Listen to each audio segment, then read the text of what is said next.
School કોઈ આપણને ભણાવી દેવાની નથી ને ટીચરે કોઈ ભણાવી દેવાના નથી, મા બાપે કઈ ભણાવી દેવાના નથી. તો ફેસિલિટી આપશે, તમારે નક્કી કરવાનું ભણવું કે ન ભણવું.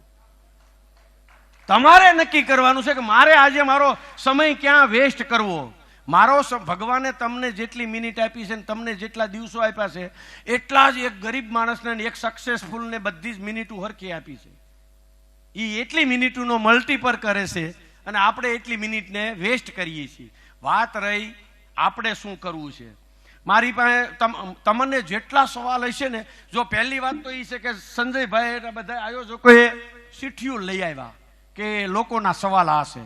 મેં એને આવીને કીધું, જે ખુલ્લે આમ પોતાનો પ્રશ્ન રજૂ ન કરી કે એ સક્સેસ જઈ શકે? હેલો, બધાની વચ્ચે પૂછવો જોઈએ પ્રશ્ન હોય તો.